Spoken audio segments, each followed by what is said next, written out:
नमस्ते बिटिया, हमेशा खुश रहो बिटिया. A very good morning to you all.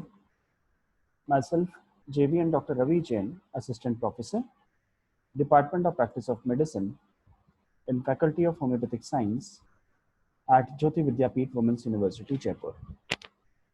In today's clinical lecture, we are going to discuss about the endocrinal imaging. Whenever a patient with endocrine disorder is coming to you, what are the various investigative methods that we should employ to reach at the diagnosis of endocrinal disorders? So let's start with the clinical class showing endocrinal imaging. There are various investigative tests that could be done, but in today's lecture, we are going to discuss only about the radiological investigations. The first one is the plain X-ray head for pituitary fossa. As we all know that pituitary is the master gland that which controls all the endocrinal activities of the body. So for assessing any kind of disturbance, we need to perform a plain X-ray head in the pituitary fossa. We need to do the X-ray AP and lateral view of the head, and it may be helpful in detecting abnormal calcification and its enlargement due to pituitary tumor. The plain X-ray abdomen may show renal calcification, example, nephrocalcinosis. So the first and the most basic investigation that need to be done is the plain X-ray head for pituitary fossa. Doing the AP and lateral view of the X-ray, and it may help in detecting the abnormal calcification. Plain X-ray abdomen may show renal calcification, that is, for example, nephrocalcinosis. The second most important investigation is ultrasonography. Ultrasound, in short. Ultrasound is done to detect the nodularity and enlargement of the thyroid gland. This is the most common investigation that is done in case of thyroid gland. In thyroid gland, we need to do the ultrasonography to detect the nodularity and enlargement of the thyroid gland.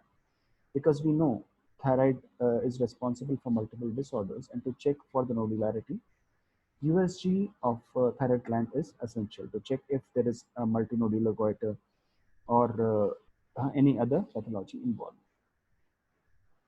The next important investigation is the CT scan.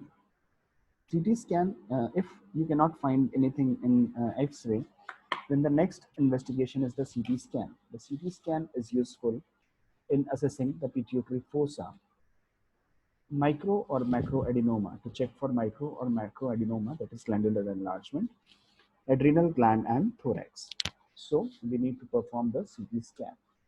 So till now we have discussed about the X-ray of the skull.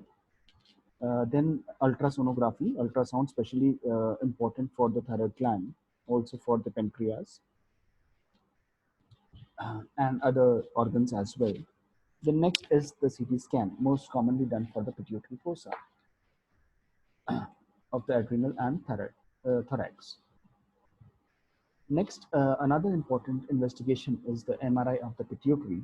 MRI of the pituitary offers definitive advantage over CT scan because it not only detects the pituitary tumor but also intracellular and supracellular extensions also. So, X-ray, CT scan, MRI. Next one is the isotope imaging. Isotope imaging is particularly useful for demonstrating autonomous function within the endocrinal tumors. So this was all about the various radiological investigations that are needed to be done in case of endocrinal disorders. I will just rename all these investigations again. First is plain X-ray head for the pituitary fossa. Next one is the ultrasonography that is useful to detect nodularity. Third is the CT scan. Fourth one is MRI of the pituitary. Next is the isotope imaging. So these are 5 basic investigations that are needed to be done in case of endocrinal disorders. So this was all for today. In the next lecture, we are going to discuss about diabetes mellitus and doing the complete examination of the patient. What are the various steps that are needed to be done in case of diabetes mellitus to perform investigation. So this was all for today. This session is powered by Digital Version 2.0, Jyoti Vidyapeeth Women's University. I hope you are satisfied with my digital session. If you have any query, please mention in the comment box and I'll try to resolve.